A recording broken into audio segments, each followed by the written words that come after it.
Alors je tiendrai juste à souligner auprès de M. Faure qu'il y a une instrumentalisation de la justice contre l'opposition politique. Peut-être que lui n'en fait pas partie, peut-être tout simplement parce qu'il n'est pas un opposant politique. Il faudrait peut-être qu'il réfléchisse à ça. Mais en attendant, oui, il y a bien une instrumentalisation de la justice. Je ne pose que des questions qui doivent nous forcer en fait à réfléchir. Pourquoi, par exemple, dans l'accusation qui appelle à ce procès, pourquoi est-ce que dans les 19 députés qui font l'objet de cette accusation, dans lequel il y a Yannick Jadot, Michel Alliot-Marie, Jean Arthuis, etc., pourquoi est-ce qu'il n'y a que Jean-Luc Mélenchon qui a fait l'objet d'une perquisition? Je pose une question. Je ne dis pas que j'ai la réponse, moi je pense avoir la réponse, mais j'en appelle en fait à une réflexion.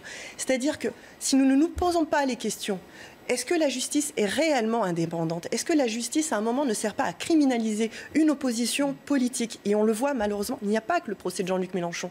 Il y a aussi toutes les intimidations judiciaires qui ont lieu face aux personnes qui s'opposent, face aux gilets jaunes, face aux actions non violentes comme COP21, etc., etc. Donc on voit bien qu'il y a une dérive. Et cette dérive, elle porte un nom, ça s'appelle le lawfare. Et ce lawfare, il n'est pas que franco-français. Malheureusement, il est international. Et c'est bien une guerre. Par les questions que vous soulevez, Julie Garnier, vous voulez montrer qu'il y aurait une exception Mélenchon. Mais en bout de course, finalement, en bout de course, s'il n'y a rien, vous devriez être confiant. Il n'y a pas de problème, et faire confiance à cette justice, si vous n'avez rien à vous reprocher. Je suis prête à faire confiance à la justice, mais je pose des questions. Pourquoi est-ce que le procès et l'enquête qui a eu lieu n'est pas alors sous le regard du juge d'instruction qui donne plus de droits à la défense qu'un procureur? Procureur, rappelons-le, qui a quand même été adoubé par Emmanuel Macron.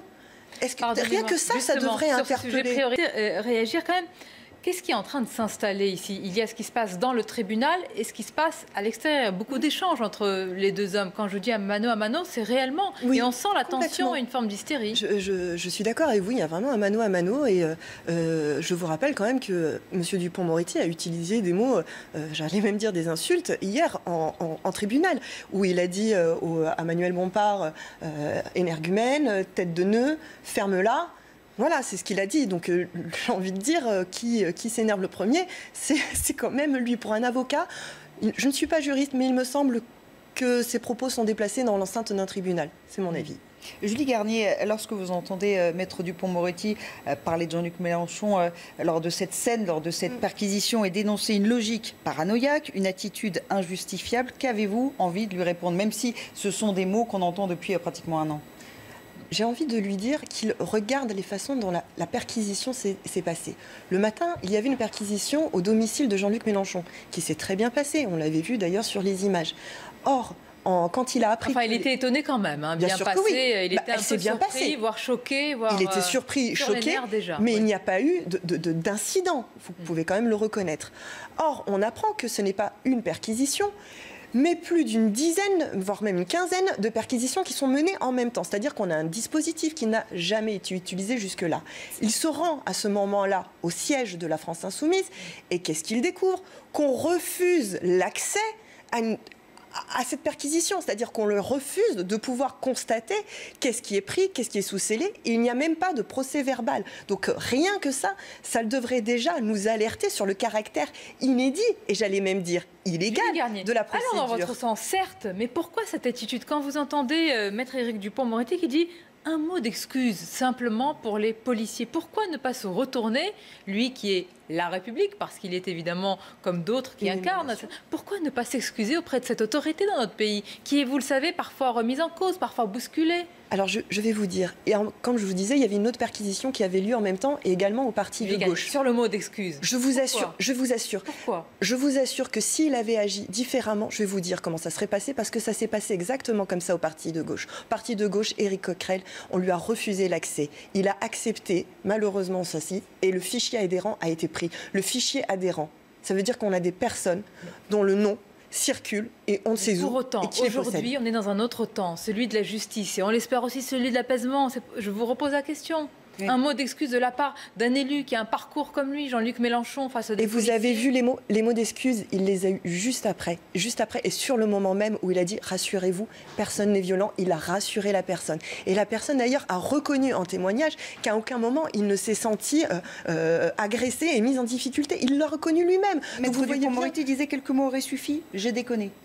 entre guillemets. Ah bah, excusez-moi, mais s'il y en a bien un aussi qui doit dire j'ai déconné, c'est quand même lui. Oui, mais il n'est pas. Donc c'est trop facile à chaque fois il ne comparait pas, Maître Éric Dupond-Moretti. Le problème, c'est un avocat quand même. Le problème, c'est qu'à chaque fois, nous, on est sommés de s'excuser, mais à aucun moment, et on ne regarde. Moi, j'aimerais qu'on regarde la situation politique des choses. Allons-y, ça tombe bien. Oui. Le sondage. Ah bah oui. Je sais que les sondages, ça va, ça vient. Mais là, c'est compliqué de le déformer ou de le prendre différemment. Je suppose que vous regrettez une telle séquence. C'est que vous auriez préféré vous-même parler de l'enjeu social. Moi, je vais vous dire, ce sondage, il repart depuis 2 ans. Là, vous constatez, à partir de 2 ans, et vous dites, il y a eu une chute. Vous le constatez, vous aussi, on est d'accord là-dessus. Dans ce cas, admettez que Emmanuel Macron a eu lui aussi la même chute. Reconnaissez-le, c'est exactement la même chose. Ils sont exactement au même niveau de cote de popularité. Ils sont au même niveau. Par contre, reconnaissez qu'il y a eu un autre sondage. Ouais. Pourquoi est-ce que vous ne parlez pas de l'autre sondage IFOP qui, lui donne 8 points de plus d'opinion positive depuis 2 mois? La question que je vous pose, mais très sincèrement, pas en voulant stigmatiser et dénoncer une chute, etc., c'est est-ce que vous ne voyez pas que cette stratégie est en train de nuire à votre combat, à vos idées auprès de vos militants, tout simplement, quelles que soient les idées? Je vais vous le dire en toute honnêteté, moi je crois que ce qui a joué contre nous, chaque fois, ce sont les images qui ont été sectionnées et qui ont été rabâchées à longueur de mois. On n'est même plus à longueur de mois. Vous êtes d'accord qu'il semble de plus en plus isolé? Il s'isole, Jean-Luc Mélenchon? Même s'il a ce bouclier de soutien autour de lui. Je crois que la question qu'il pose, qui est la question du lawfare, c'est-à-dire la question de l'instrumentalisation de la justice, parle beaucoup plus que vous ne le pensez.